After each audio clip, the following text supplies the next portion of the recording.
자, 오늘 본문에 사라의 죽음이 나옵니다.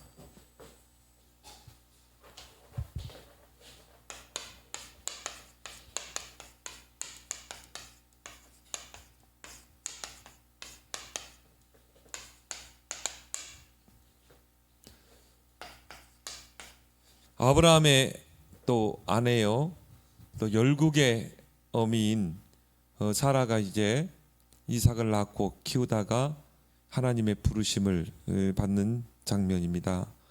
어떻게 보면 사라는 하나님이 그에게 주신 그 인생의 미션을 완수하고 이제 생을 마감하게 된 것이죠. 아브라함에게 이제 자녀를 약속하셨고, 또 그 90세에 그 이삭을 낳고, 그리고 이삭을 장성하게 키우고 이제 생을 마감한 것입니다. 그래서 모든 하나님의 자녀에는 이 땅에서의 인생의 미션이 반드시 있습니다. 하나님이 여러분을 이 땅에 태어나게 하시고 하나님 여러분을 구원하셨다면 이제 그 인생의 여정이 우리에게 있어요. 그리고 하나님이 나를 통해 이루고자 하시는 인생의 미션이 있는 것입니다. 그래서 우리는 그 인생의 미션이 이루어질 때까지는 하나님이 여러분을 절대 불러가지 않습니다. 여러분이 중요한 게 나의 인생의 미션을 찾아내야 되겠죠. 그래서 이제 우리가 그 인생의 여정을 떠나는 것입니다. 사라는 바로 이 인생의 미션을 마치고 이제 하나님의 부름을 받게 된 것입니다. 그리고 우리가 사라는 어떤 인생을 살았는가를 좀 우리가 볼 필요가 있죠.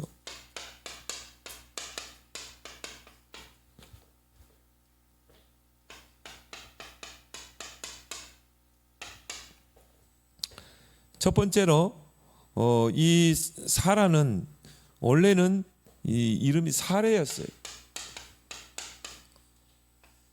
근데 하나님께서 이름을 사라로 계명을 해주셨죠. 창세기 17장에 보면, 그래서 사레는 바로 여주인, 또 나의 공주 뭐 이런 뜻입니다. 우리가 일반적으로 그냥 이름을 짓는 뭐 이쁜이, 뭐 꽃순이 뭐 이런 뜻이겠죠. 이런 이제 일반적인 이름이었는데, 이제 사라가 언약을 붙잡고 나서는 하나님께서 이름을 이 아브람을 아브라함으로 계명을 했던 것처럼 하나님께서 사라의 이름도 사라로, 그래서 열국의 어미, 이 사라라는 뜻이 열국의 어미, 이런 이름으로 하나님이 바꿔주셨어요. 그래서 이제 이 사라를 통해 낳은 그 아들을 통해 또 그 후손을 통해 한 민족을 이루게 되고, 또 그 후손을 통해 장차 구원자가 이 땅에 올 것이다. 또 그 그리스도를 통해 많은 영혼들이 구원을 받고, 그래서 열국의 어머니가 될 것이다. 그렇죠? 어떻게 보면은 우리도 그 하나의 그 후손의 줄기라고 볼 수 있는 것이죠. 그런 어마어마한 이름을 바꿔주신 것입니다. 그래서 우리도 뭐 이름을 바꿀 필요는 없고요. 이제 그 이름 속에는 뭐가 있습니까? 언약이 있죠. 그 이름 속에는 바로 이 기도 제목이 있는 것입니다. 열국의 어미로서의 그런 자세를 가지고, 그걸 가지고 기도하고 이 미션을 수행하라는 것입니다. 근데 이 사라는 아브라함의 이복 누이입니다. 아브라함 자신이 또 그렇게 그 부인을 소개했죠. 이복 누이로. 창세기 10장 12절에 보면요.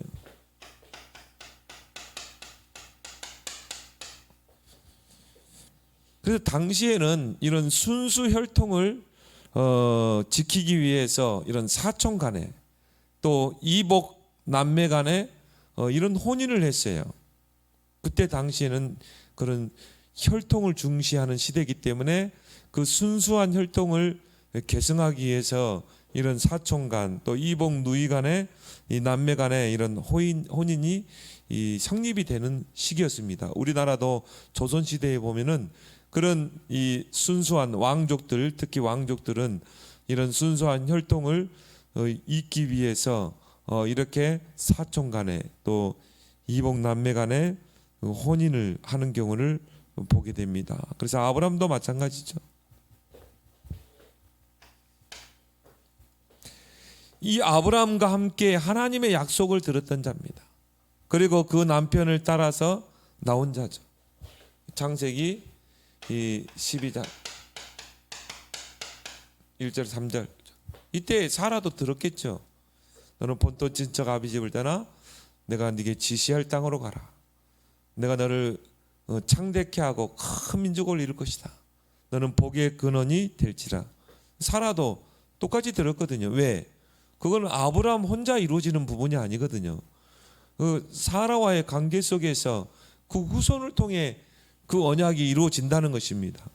그래서 어떻게 보면 아브라함과 함께 하나님의 약속을 받았고 언약을 붙잡았을 것이죠. 그렇게 해서 이제 이 갈대아 우르를 떠나서 가나안 땅으로 하나님이 지시하신 땅으로 오게 되죠. 근데 이 아브라함이 이 두 번 그런 일을 했죠. 애굽에서 또 블레셋 땅에서 그 자기 부인을 누이라고 속였거든요. 자기의 생명을 부지하기 위해서 아내를 이 누이라고 속이게 되고, 그럼 어떻게 돼요? 부인이 뺏기게 되잖아요. 그렇죠? 그런데 이 사라가 언약을 굳게 붙잡았다면 거기서 반대해야 되겠죠.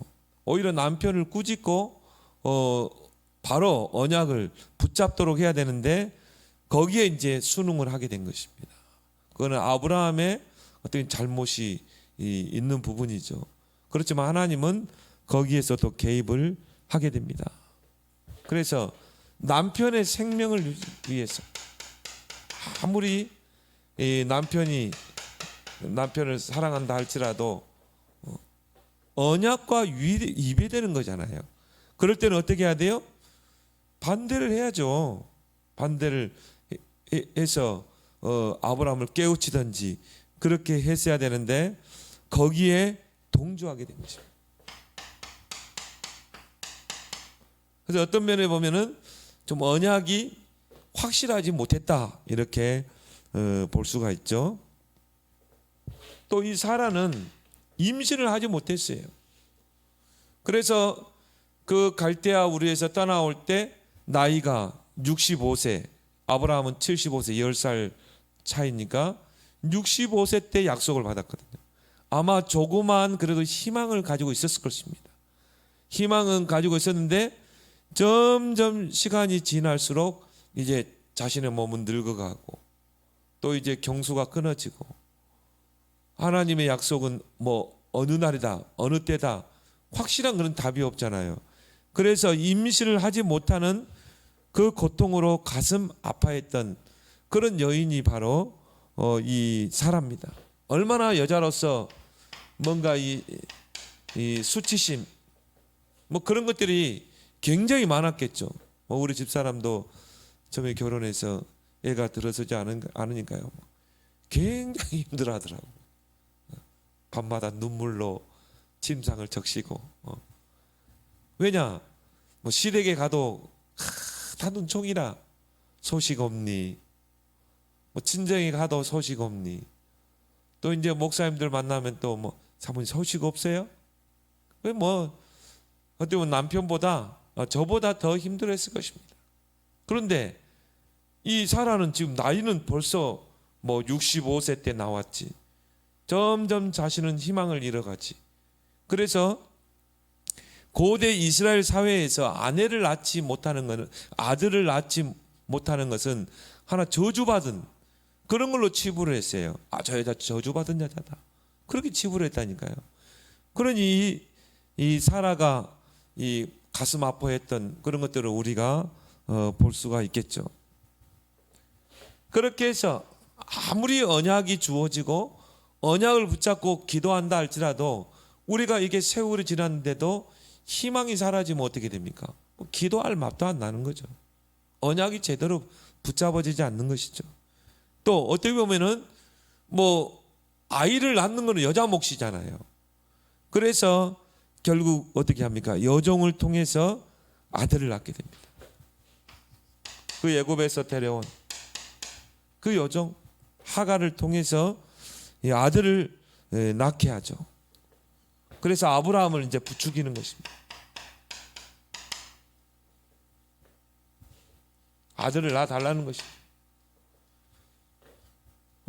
일단은 뭐 자식이 없으니까 저 하갈을 통해서라도 내가 이 대를 잇겠다는 것입니다. 이건 이제 이 불신앙의 그 결과가 지금까지 나타나고 있잖아요. 그래서 이 부분은 또 우리가 사람만 또 어떻게 꾸짖을 수 있는 부분이 아니죠. 잘못했다 볼 수 있는 부분이 아니죠. 왜냐하면은 진짜 우리가 여자가 그 사라의 상황을 보게 되면은 참 너무 힘들었을 것이다. 이런 것들을 우리가 좀 볼 수 있는 것이죠. 자, 하나님께서 아들을 낳을 것이라고 약속하셨을 때 믿지 못하고 웃게 됩니다. 이게 사실상 뭔가 허탈한 웃음이죠. 왜? 자기는 이미 경수가 끊어진 것을 확인했기 때문에 자기 스스로 나는 안 된다는 그런 거를 이 좌절감을 보게 된 것입니다. 그래서 하나님께서 이렇게 약속했을 때 하나의 그냥 헛웃음만 짓는 것입니다.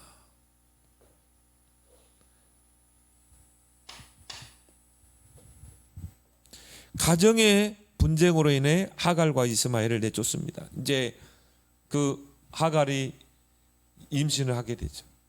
그리고 이제 아들을 낳게 되죠. 그 이름이 누굽니까? 이스마엘이죠.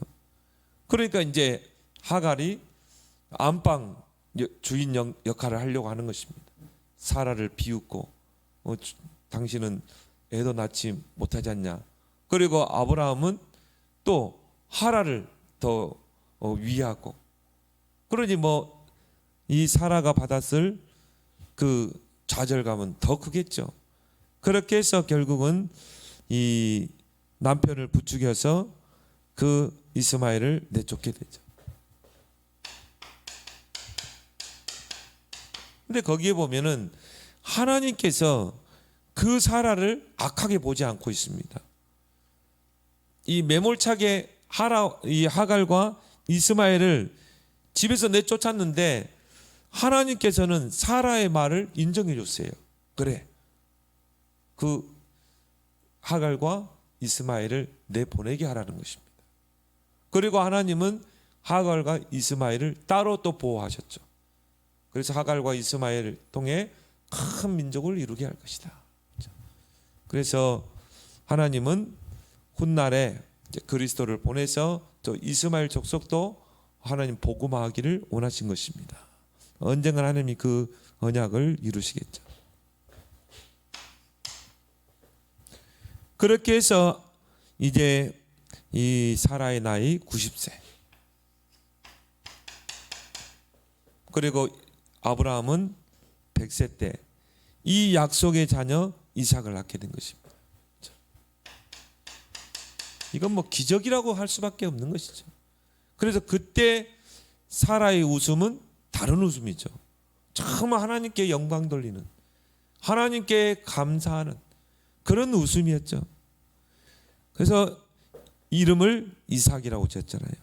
그래서 90세에 이삭을 낳고 오늘 이 나이까지 나옵니다. 127세에 이제 죽음을 당하게 됩니다. 하나님의 부르심을 받게 되죠.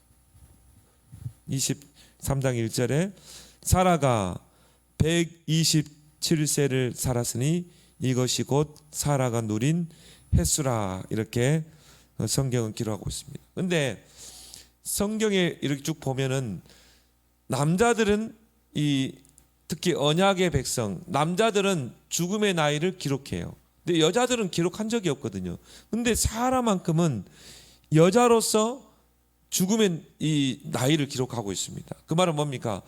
사라가 이 땅에 태어나서 하나님의 인생의 미션을 완수하고 생을 마쳤다는 것입니다. 그러면서 사라를 굉장히 믿음의 반열로 올려놓고 있습니다. 우리가 볼 때는 이 사라의 인생을 보면은 뭔가 이 기다리지 못하고 뭔가 이 눌려 있고 뭔가 열등의식에 빠져 있고, 우리 믿는 자들도 보면요, 뭔가 열등의식, 비교의식, 뭐 그런 좌절감 많잖아요. 그럼에도 불구하고 하나님은 누구 편이었어요? 사라 편이었다 이 말이에요. 그리고 하나님은 언약을 붙잡은 그 약속이 주어진 사라를 통해 하나님의 미션을 이루시는 것입니다. 그것도 뭡니까? 90세. 절대 불가능이 절대 가능으로 바꾸는 것입니다. 90세 이 아이를 낳는다, 임신을 한다. 이거는 절대 불가능이거든요. 과학적으로도 의학적으로 불가능하거든요. 그런데 하나님은 그 불가능을 전능자의 능력으로 역사해서 가능으로 바꾸는 것입니다. 그래서 여기서 우리가 교훈 삼을 것은 우리가 하나님이 내게 주신 언약을 굳게 찾아내야 된다. 하나님이 나를 통한 인생의 미션이 있다는 것이죠. 우리는 흔들리지 않고 그 언약을 붙잡고 이 언약의 여정을 떠나면 반드시 우리를 통해 그 언약을 이루실 줄 믿습니다. 그게 우리 인생의 미션이에요. 그렇다면 하나님이 우리에게 주신 후대, 하나님이 약속의 자녀잖아요. 그럼 우리는 믿음으로 잘 키워서 서밋으로 세우는 것, 그리고 우리의 인생을 마감하는 것, 이것이 우리 남은 생의 미션인 줄 믿습니다. 그래서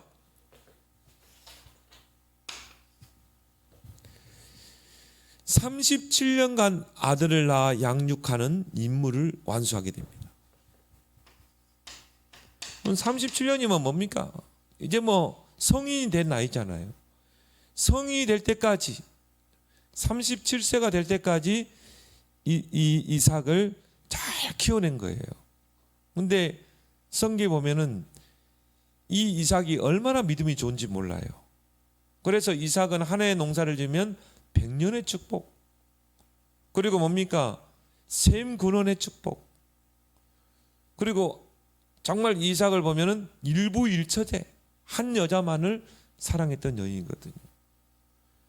어떻게 이런 믿음의 아들을 키워낼 수 있었는가? 저는 거기에 아브라함의 역할도 있지만 사라의 역할도 있다고 보거든요. 사라가 믿음을 심었겠죠. 정말 그 독자 이삭을 넣고 기도했겠죠. 그래서 아마 이 이삭을 낳았을 때 이 사라의 믿음은 흔들리지 않는 믿음으로 세워졌을 것이다. 왜? 하나님의 역사를, 살아계신 역사를 직접 봤거든요. 그래서 얼마나 기도했겠습니까? 얼마나 언약을 전달했겠습니까? 이 창세기 12장 이때 받은 이 언약을 전달했겠죠. 그리고 37년 아들을 키우고 이제 이 장사 지내게 된 것입니다. 그래서 성경에서 수명이 나온 유일한 여자입니다. 다른 여자들은 이 죽은 나이가 나오지 않거든요. 남자들은 나오지만, 근데 유일하게 사라만, 여자로서 오늘 사라가 127세를 살았으니 이것이 곧 사라가 누린 해수라. 그 죽은 날짜를 딱 이야기해 놓고, 그러면 뭡니까? 이 몇 년을 이삭을 키웠다는 게 나오게 되죠. 그리고 마므레 앞 막벨라 굴에 장사되게 되죠. 생을 마감하게 된 것입니다.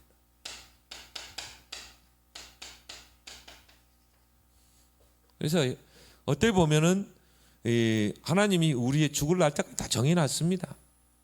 그래서 우리가 중요한 거는 인생의 미션을 붙잡고 찾아내고 우리가 기도하면 반드시 그 언약을 이루신다는 거.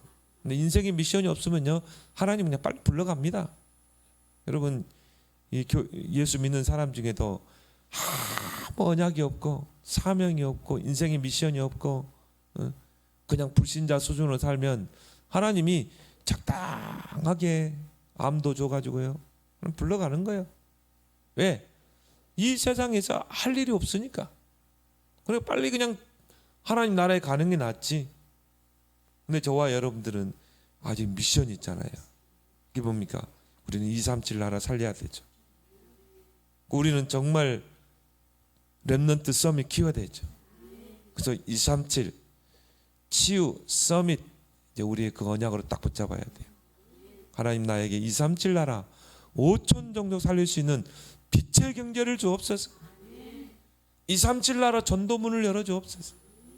그래서 이번에 중앙아시아 이 연합신학교 강의를 하는데 제가 원래는 저 고향 영광교회까지 가거든요.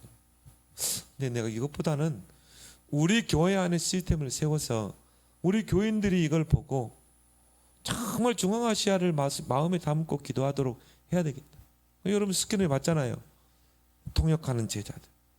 거기에 또 목사님들과 정말 중앙아시아 살릴 수 있는 그런 전도자들이 신학생들이 있잖아요. 이들에게 진짜 복음이 들어가고 사명이 들어가면 중앙아시아 살리는 역사가 일어나는 것입니다. 그래서 그걸 보면서 또 우리가 중앙아시아를 마음에 담게 돼요. 237을 마음에 담게 되는 것입니다. 여러분이 중앙아시아 연합신학교를 놓고 집중해서 좀 기도하시기 바랍니다. 우리 다 따냐도요. 그러니까 그 쌍둥이 여동생 정말 먼저 보내고 뭐 상 치른 지가 얼마 되지도 않아요. 얼굴에도 보니까 이 슬픔의 기색이 딱 보이더라. 그래서 원래는 이밤 이 목사님 이 사모님이 이 통역을 하기로 했는데 그분은 내가 해보니까 한 40% 정도밖에 전달이 안 돼요. 아직 한국어 서툴러 가지고. 근데 이 따냐는요 거의 내가 보면 80, 90%가 전달되거든. 그래서 이번 강의는 내가 너무 힘들겠다 그런 생각했는데 그런 슬픔을 이기고 다 나와서 통역하잖아요. 그래서 마음속으로 감사하더라고요. 한 번씩 또 이렇게 성경금도 보내줘야 되겠다.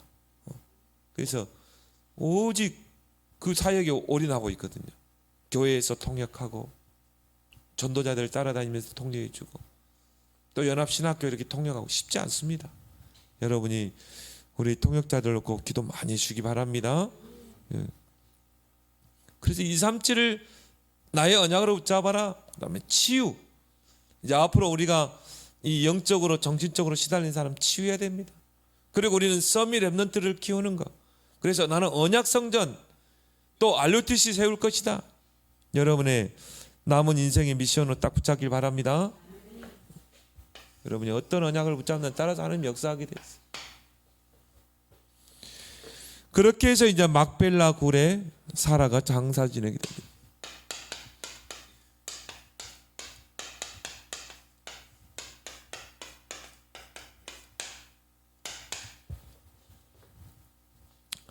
자, 아브라함이 60년 동안 약 60년간 가나안 땅에 이주했어요. 75세 때 하나님의 부르심을 받고 이제 본토 친척 아비집 메소포타미아를 떠나서 이제 가나안 땅까지 오게 되죠. 거기서부터 이제 정착을 하게 되고 이제 이 사라가 죽을 때까지 이 60년간 가나안에 거주하게 됩니다. 그러면 어떻게 보면 가나안의 거주민이나 마찬가지예요. 60년을 살았다면 그러죠. 내가 어느 지역에 60년을 살면 거기가 어떻게 보면 내 이 거주지가 되잖아요. 그 지역 사람이 되잖아요. 그렇죠? 그래서 75세 때 하란을 떠나서 가나안에 정착하게 됩니다.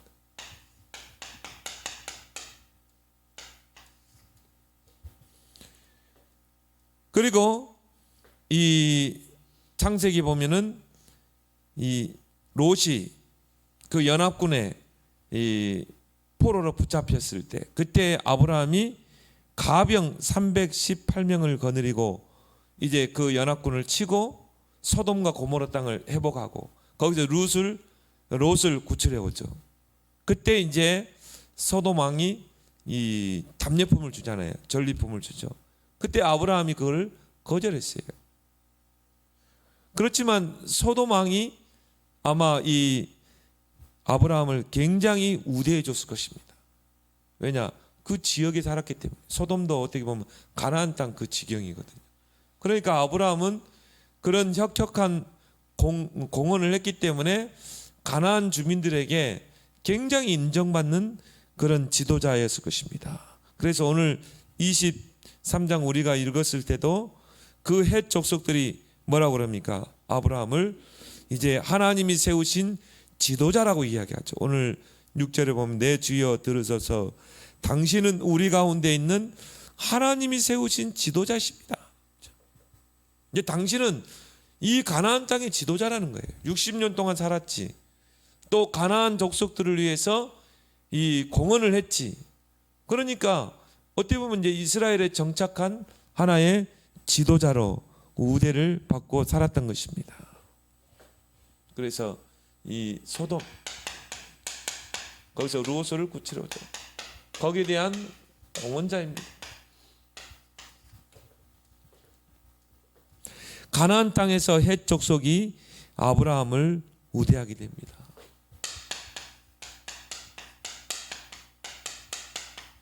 그래서 오늘 그 장면이 이제 이 오늘 본문에 나오고 있습니다. 2절에 보면은 이제 사라가 죽임을 당하게 되고 아브라함이 이제 슬퍼하고 애통하는 그 장면이 나오죠. 뭐 슬퍼할 수밖에 없죠. 오랫동안 함께했던 그 아내가 이제 하나님을 부르심을 받게 되니까 2절에 사라가 가나안 땅 헤브론 곧 기랏 아바르에서 죽음에 아브라함이 들어가서 사라를 위하여 슬퍼하며 애통하다가 그리고 이제 뭡니까? 그 아내를 장사를 지내야 되거든요. 그러면 어떻게 됩니까? 매장지가 필요하잖아요. 그래서 매장지를 돈으로 살려고 했던 것입니다. 그래서 아내를 장사 지내기 위해서 헷 족속의 땅을 매장지로 매입하게 되죠. 자, 이 매장지가 필요하죠.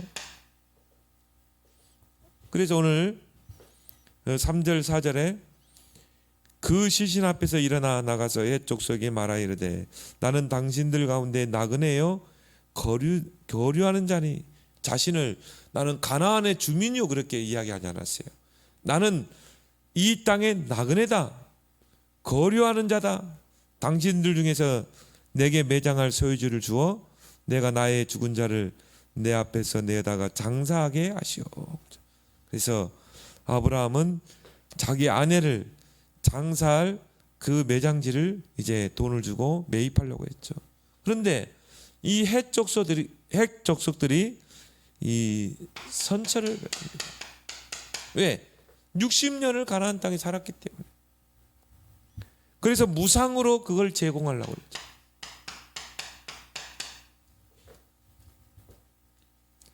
오늘 5절 6절에 보면 헷 족속이 아브라함에게 대답하여 이르되 내 주여 들으소서 당신은 우리 가운데 있는 하나님이 세우신 지도자입니다. 하나님을 인정했어요.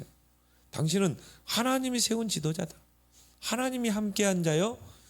하나님이 이 땅에 오게 하셔서 이 땅에 살게 하신 분이다. 그리고 당신은 우리 민족의 공헌자다. 우리나라를 저 메소포타미아 그 연합군에서 우리를 건져낸 영웅이다. 영웅 칭호를 했거든요. 그러면서 우리 묘실 중에서 좋은 것을 택하여 당신의 죽은 자를 장사하게 하소서. 우리 중에서 자기 묘실에 당신의 죽은 자 장사함을 금할 자가 없나이다. 뭐 그렇게 대우할 수밖에 없겠죠. 왜? 다윗은 정말 가나안 족속을 위해서 혁혁한 공을 세웠고 또 오랫동안 정착해서 그 지역의 지도자였기 때문이죠. 그런데 아브라함이 그걸 어떻게 했습니까? 거절했거든요. 자신을 가나안 정착민으로 여기지 않고 나는 나그네다. 나는 거류자다. 이렇게 자신을 소개한 것입니다. 그래서 나는 매장지를 돈을 주고 살 것이다. 거래할 것이다. 그거는 이제 앞으로 미래를 놓고 후대를 놓고 그렇게 한 것입니다. 정중하게 거절하게 되죠.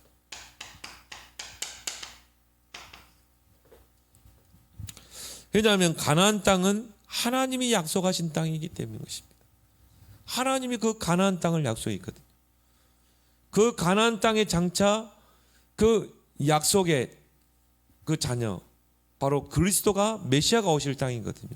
그래서 이 가나안 땅은 지금 7 족속이 거주하고 있지만 그 가나안 땅 거기에는 장차 구원자가 오실 땅이라 이 말이에요. 그런 의미로서 중요한 곳이죠. 그래서 이 가나안 땅은 하나님의 약속의 땅이다. 출애굽기에도 보면은 이 모세가 이 출애굽을 해서 이제 가나안 땅을 갈 때 그때 하나님 뭐라고 그랬습니까? 젖과 꿀이 흐르는 땅이라고 그랬거든요. 그 가나안 땅은 젖과 꿀이 흐르는 땅이다. 그 말은 뭡니까? 거기에서 구원의 물줄기가 흘러나온다 이 말이에요. 장차 그리스도가 와서 구원자가 와서 구원을 이루고 거기서부터 이제 구원의 물줄기가 전 세계로 퍼져나갈 것이라는 거죠. 그래서 젖과 꿀이 흐르는 땅이다. 하나님께서 아브라함에게 약속하신 땅이죠. 그래서 아브라함이 그 롯을 떠나보낸 후에 하나님께서 뭐라고 그럽니까? 너는 내 눈을 들어서 동서남북을 바라보라. 이 땅을 너에게 주겠다. 너와 너 후손에게 주겠다. 그리고 종과 행으로 거닐어 봐라. 네가 밟는 땅을 너에게 주겠다고 그랬거든요. 이미 그러면 이 가나안 땅은 아브라함의 땅인 것입니다. 장차 구원자가 오실 땅이라 이 말이에요. 하나님의 약속의 땅이라 이 말이죠. 그래서 하나님께서 아브라함 자손이 이방에 400년 객이되어 다시 돌아올 것을 말씀하셨죠. 창세기 15장 13절에서 16절. 이때 하나님께서 아브라함에게 말했죠. 너희 후손이 저 이방 나라에 400년 동안 객이 되었다가 다시 돌아올 것이다. 그 이야기를 하잖아요. 그 말은 다시 이 땅으로 돌아온다는 거예요. 왜? 그 땅은 약속의 땅이기 때문에. 그래서 4대 만에 이 이스라엘 백성이 출애굽해서 이 가나안 땅에 돌아왔을 때 가나안 땅을 주장할 수 있는 증거를 마련한 것입니다. 이미 아브라함은 미래에 일어날 그 일들을 이미 하나님께로부터 봤거든요. 이스라엘 백성이 400년 동안 노예가 될 것이다. 그리고 4대 만에 다시 돌아와서 이 땅에 정착할 것이다. 그러면 400년 지나서 와서 이 땅이 내 땅이라 그러면 가나안 족속이 쉽게 내줄까요? 안 내놓겠죠. 그래서 그거를 미리 방지하기 위해서 그 땅을 산 것입니다. 헤브론 땅. 그리고 이제 그 막발라 굴, 이제 거기를 아내의 매장지로 구입을 한 것이죠. 정당한 값을 지불하게 되죠. 그래서 증거를 마련하게 했어. 그래서 우리가 이 땅을 샀다는 증명서만 있으면 되잖아요. 그러면 뭐 말 못하잖아요. 봐, 이 땅은 헤브론 땅은 바로 우리 아브라함 때 우리 조상 아브라함이 산 땅이야. 그러면 이제 그 가나안 족속들도 어떻게 말할 수가 변명할 수가 없는 것이죠. 그래서 그 헷 족속들은 그냥 무상으로 제공하려고 했지만 아브라함은 정당한 가격을 지불했어요. 우리가 이런 부분을 좀 잘 볼 필요가 있습니다. 그래서 우리 그때 유목사님도 그런 이야기했죠. 처음에 막 땅 내놓겠다는 사람도 있고요, 막 건물 내놓겠다는 사람도 있고요. 근데 그런 것들이 잘못 움직이면 나중에 큰 문제를 일으킬 수 있거든요. 그래서 그런 부분에 우리가 끊고 맺는 게 확실해야 돼요. 특히 이제 교회가 뭐 나중에 성장해서 땅을 사고 건축할 때 이런 부분에 이 많은 소리를 보는, 그래서 힘들어하는 교회들을 우리 주변에서 많이 보게 됩니다. 그래서 서울의 그 서초동에 있는 그 교회도 마찬가지죠. 그 전 구청장이 그냥 도로 쪽으로 해서 파도 괜찮다 이랬어요. 지하로 파들어 갔잖아요. 지하에 성전을 지었잖아요. 근데 이게 도로를 좀 물려간 거라. 근데 전 구청장, 전 정권에서는 크게 허락됐다니까요. 근데 문재인 정부 딱 들어서면서부터 이제 교회를 미워하는 이런 이 구청장과 또 시민단체가 그걸 걸고 넘어지는 것입니다. 지금까지도 이게 법적으로 해결 안 되잖아요. 그럼 이거 구조 변경하려면은 이것도 어마어마한 돈이 들어가거든요. 그러니까 우리가 이런 부분을 확실하게 딱 메고 가야 돼요. 이게 반드시 뭔가 분란의 소지가 있을 것이다. 그걸 내다보지 못한 거죠. 정권이 안 바뀝니까? 바뀌잖아요. 바뀌면 시민단체는 교회에 대해서 얼마나 반감이 많습니까? 반드시 걸고 넘어지거든요. 근데 그거를 머릿속에 미리 계산한 중직자가 한 명도 없었던 것입니다. 그래서 우리가 이런 부분에 지혜가 필요하고, 무상으로 주겠다, 공짜 좋아하면 안 돼요. 우리는 확실하게 끊고 맺는 것, 아브라함처럼. 그래서 아브라함이 어떻게 합니까? 정당한 값을 지불해서 막벨라 굴을 소유주로 삼고 아내를 장세 지내죠. 그래서 오늘 18절에 보면 16절에 15절부터 보겠습니다. 내 주여 내 말을 들으소서. 땅값은 은 400세겔이나 그것이 나와 당신 사이에 무슨 문제가 되리이까? 이제 헤브론 사람이 이야기하죠. 당신의 죽은 자를 장사 지내소서. 아브라함이 에브론의 말을 따라 에브론이 헷 족속이 듣는 데서 말한 대로 상인이 통용하는 은 400세겔을 달아서 에브론에게 주었더니, 그렇죠. 그때 당시에 그 주변의 시세를 알아보고, 부동산 시세를 알아보고, 그 주변에 시세가가 있잖아요. 그 시세가에 맞춰서 정당하게 값을 지불했어요. 뭐 깎지도 않고 뭐 얼마 깎아달라고.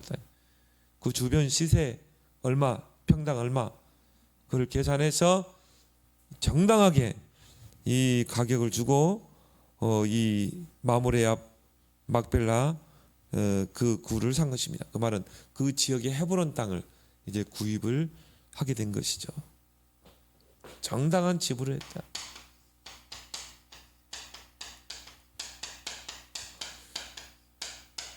그럼 우리가 이 땅 문서가 있잖아요. 이 땅을 샀다는 그 이제 문서가 이제 증거가 되는 것입니다. 그렇게 해서 이제 이 아브라함, 이삭, 야곱, 요셉이 죽고, 요셉이 이제 애굽으로 갔죠. 그리고 이제 뭡니까? 400년 노예가 됐잖아요. 그리고 4대 만에 출애굽해서 가나안 땅에 갔잖아요. 그러면 가나안 족속들에게 내미는 것입니다. 우리 조상 아브라함 때 이 헤브론 땅을 사지 않았느냐. 그래서 우리 땅의 경계는 여기다. 그래서 이 이스라엘의 경계를 지을 수가 있는 것이죠. 그래서 미리 아브라함은 내다볼 수 있는, 미래를 내다보는 해안이 있었다 이 말이에요. 그는 이미 하나님께서 창세기 15장에 미리 말씀을 주셨기 때문인 것입니다. 그렇게 해서 이제 사라가 이 마므레 막벨라 굴에 이제 장사 지내게 됩니다. 우리가 사라를 놓고 구속사적인 의미를 좀 볼 필요가 있습니다. 사라는 이 구속사적으로 어떤 중요한 의미가 있는가? 이걸 우리가 좀 성경을 가지고 볼 필요가 있습니다. 창세기 17장 6절에 보면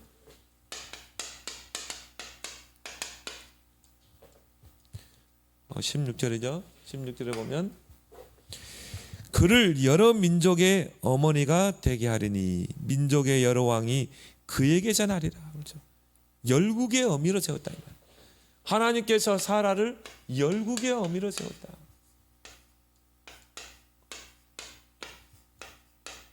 모든 나라의 어미로 삼았다 이 말이에요. 그리고 그뿐이 아니라 모든 성도, 여러 민족의 여러 왕들이 그에게 다니라. 모든 성도의 믿음의 어머니로 세운 것입니다. 그래서 그 아브라함과 그 사라를 통해서 이제 이 그리스도가 이 땅에 오시고, 그 그리스도를 통해 많은 민족들이, 이 열방들이 예수 그리스도를 통해 구원을 받게 될 것이다. 그렇죠? 그래서 열국의 어미, 하나님이 열국의 어미로 세운 것입니다. 창세기 17장 17절에서 19절에 봅니다. 내 아내 사라가 정녕 내게 아들을 낳으리니 너는 이름을 이삭이라 하라. 하나님께서 사라를 세웠음을 분명히 이야기하죠. 하갈이 아니라는 거죠. 내 아내 사라가 정녕 내게 아들을 낳을 것이다. 근데 사라는 그때 어떤 상황이세요? 아이를 낳지 못하는 그 상처, 그 열등감, 좌절의식, 그 속에 믿음은 약해지고 눌려있고, 그런 상황에서도 하나님은 계속 사라에게 약속을 주는 것입니다. 네 아내 사라가 정녕 내게 아들을 낳을 것이다.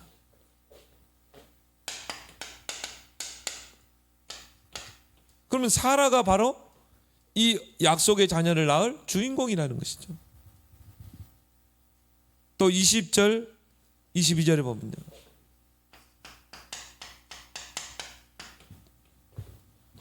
내 언약은 내가 명년에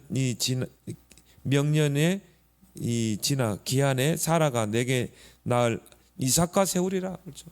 이때도 뭡니까? 정말 사라가 이런 열등의식에 뭔가 좌절감 속에 있을 때 하나님은 또 찾아오셔서 또 사라를 통해 사라가 내게 낳을 이삭과 세울 것이다.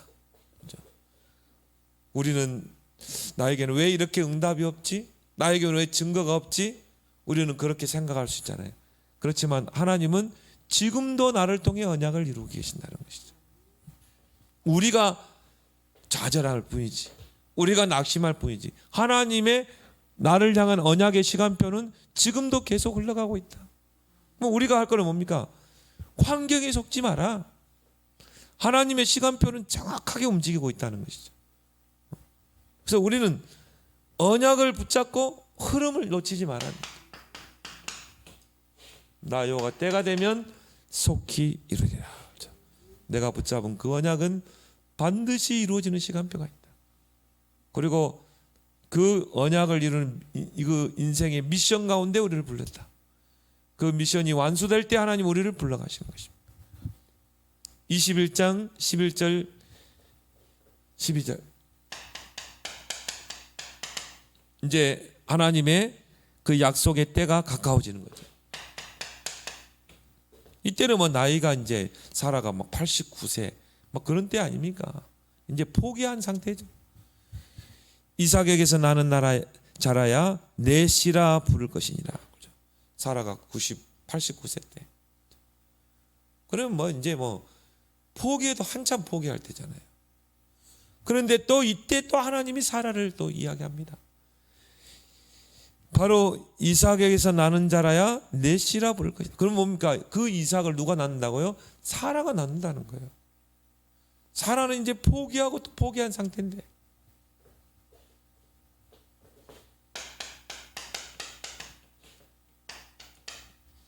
그래서 하나님은 계속 사라에게 너는 열국의 어미야, 너는 약속의 자녀를 낳을 자야, 계속 하나님은 그 말씀을 계속 주시는 것입니다. 히브리서 11장 11절에서 12절에, 히브리서 11장은 바로 믿음장이죠. 그래서 믿음은 바라는 것들이 실상이요 보지 못하는 것들의 증거라 하면서 믿음의 선진들에 대해서 쭉 이야기하죠. 그래서 믿음의 선진들 중에 여러 인물, 에녹도 나오고 뭐 다윗도 나오고 쭉 나오는데 아브람도 나옵니다. 그런데요, 히브리서 11장 11절 12절에 그 사라를 믿음의 반열 속에 올려놨다니까요. 믿음의 반열 속에. 그래서 믿음으로 사라 자신도 나이가 많아 단산하였으나 잉태할 수 있는 힘을 얻었으니 이는 약속하신 이를 미쁘신 줄 알았습니다. 이러므로 죽은 자와 같은 한 사람으로 말미암아 하늘의 허다한 별과 또 해변의 무수한 모래와 같이 많은 후손이 생육하였느니라. 그렇죠. 그 사라의 후손을 통해 또 그리스도가 이 땅에 오셨고, 그 그리스도를 통해 아브라함이 약속하셨던 것처럼 하늘의 별과 같이 바다의 모래와 같이 하나님은 허다한 후손이 생육하였느니라. 그 속에 저와 여러분들이 들어와 있는 줄 믿습니다. 그래서 우리의 열국의 어머니는 누구예요? 사랑. 우리도 그 축복 속에 들어와 있는 것입니다. 또 앞으로도 그 언약은 영원토록 갈 것입니다. 그러면 아브라함과 사라와 맺은 언약은 영원한 언약인 것입니다. 그래서 아브라함은 열국의 아비, 사라는 열국의 어미. 우리가 볼 때 사라의 인생을 볼 때 참 어쩔 때는 막 언약을 놓치고 또 불신앙하여서 또 하갈을 통해 이스마엘을 낳고 또 막 매몰차게 하갈과 이스마엘을 쫓아내고 거기에 막 이 부추기고 막 이런 것들이 보이잖아요.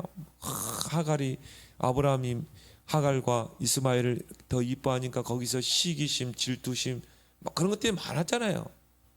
그런데도 불구하고 히브리서 기자는 그 사라의 믿음을 칭찬하고 있는 것입니다. 그래서 하나님의 칭찬은 다른 게 아닙니다. 뭐 저 사람이 인격이 좋고 그게 아니에요. 언약을 붙잡았느냐 붙잡지 않았느냐. 하나님의 모든 기준은 뭡니까? 언약이 언약. 언약을 붙잡았느냐 안 붙잡 그것이다 이 말이에요. 그래서 갈라디아 6장에 보면 갈라디아 4장이죠.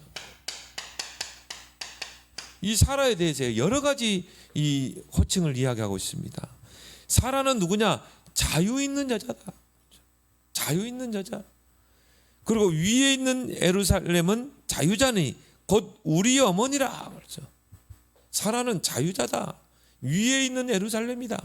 그런데 그는 우리의 어머니다. 자유자고 약속의 자녀를 낳았다. 자유 있는 여자의 자녀다. 그렇죠. 그러면서 갈라디아 5장에서 자유를 이야기하잖아요. 그리스도께서 우리를 자유케 하기 위해서 자유를 주셨으니 그러므로 더 이상 율법의 멍에를 매지 말라. 그리스도 안에서 우리가 이제 자유한 신분이라 이 말이에요. 왜? 죄와 사망에 매여서 해방됐기 때문에. 그걸 설명하기 위해서 갈라디아 4장에서 그 사라를 이야기하는 것입니다. 사라는 자유자니 예루살렘에 있는 자유자다. 그리고 뭡니까? 자유 있는 여자의 자녀다.